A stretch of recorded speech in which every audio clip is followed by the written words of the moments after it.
नमस्कार दोस्तों, राधे राधे, जय माता की। तो देखिए, आज के वीडियो में हम बात करेंगे तुलसी विवाह के बारे में। तो सनातन धर्म में तुलसी विवाह बहुत ही अधिक महत्वपूर्ण माना गया है, क्योंकि तुलसी विवाह के दिन ऐसा कहते हैं कि कार्तिक मास के शुक्ल पक्ष की एकादशी को देव उठनी 11 होती है, यानी कि देव उठनी एकादशी होती है।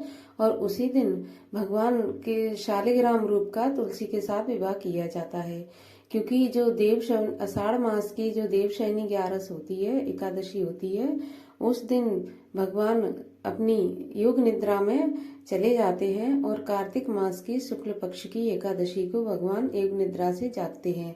और जब वो जागते हैं तो उनका विवाह शालिग्राम स्वरूप भगवान श्री हरि से किया जाता है।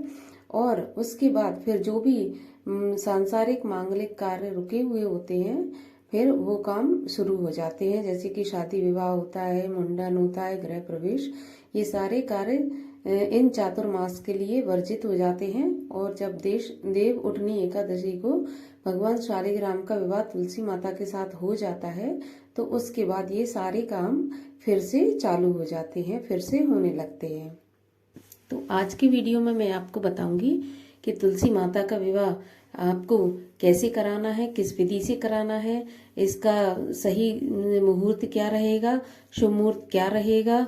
और साथ ही अगर आप खुद से घर में तुलसी विवाह करना चाहते हैं तो उसकी सही विधि क्या रहेगी, और तुलसी विवाह के लिए कौन सी तुलसी चाहिए होगी, रामा तुलसी या श्यामा तुलसी, तो इन सब के बारे में मैं आज आपको बताऊंगी। लेकिन उससे पहले अगर आपने मेरे चैनल को सब्सक्राइब नहीं किया है तो चैनल को सब्सक्राइब कर लेना और वीडियो को लाइक कर देना, शेयर कर देना। तो चलिए अब चलते हैं कि तुलसी विवाह के लिए हमें कौन सी तुलसी की जरूरत पड़ेगी। तो देखिए, तुलसी विवाह में हम कोई भी तुलसी ले सकती हैं, क्योंकि तुलसी दोनों एक बराबर होती है, चाहे आप रामा तुलसी लें या श्यामा तुलसी लें। और इसके अलावा अगर आप नई तुलसी लाते हैं और नई तुलसी आप विवाह कराते हैं नई तुलसी से शालिग्राम जी का, तो वो तुलसी आप यदि किसी पंडित के जरिए आप विवाह करा रही हैं तो आप पंडित जी को दान कर दें। और अगर आप खुद से घर पे कर रही हैं तो उस तुलसी के पौधे को आप घर पर ही रखें। और अगर आप नया पौधा नहीं लेके आ रहे और आप जो पुरानी आपके यहाँ पहले से तुलसी जी लगी हैं और उन्हीं से आप विवाह कराना चाहते हैं, तो आप उन तुलसी को विवाह कराने के बाद यथास्थिति अपने यथास्थान पर रख दें और पूजा करते रहें। और अब अगर बात करें कि तुलसी विवाह की विधि क्या है, तो देखिए, एक तुलसी विवाह की बहुत ही सरल विधि है। यदि आप सामर्थ्यवान हैं तो आप किसी पंडित को बुलवाकर तुलसी विवाह संपन्न कराइए। लेकिन यदि आप पंडित जी के द्वारा नहीं करा सकते, नहीं कराना चाहते हैं, तो आप घर पर भी तुलसी विवाह संपन्न कर सकते हैं। उसके लिए आपको करना क्या होगा, देखिए, तुलसी विवाह प्रदोष काल में किया जाता है।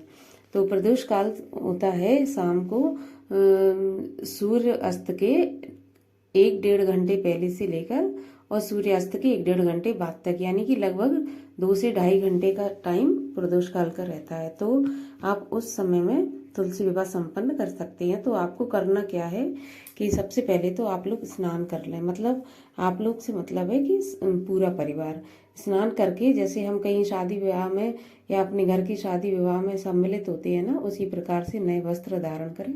नए वस्त्र धारण करने के बाद में आप तुलसी विवाह करने के लिए आप मंडप सजाएं। आप मंडप सजा सकते हैं केले के पत्तों का, आम के पत्तों का, अशोक के पत्तों का।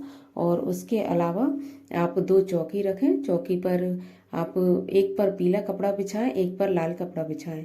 पीले कपड़े के ऊपर भगवान शालिग्राम जी को विराजमान करें और लाल कपड़े के ऊपर तुलसी माता को विराजमान करें।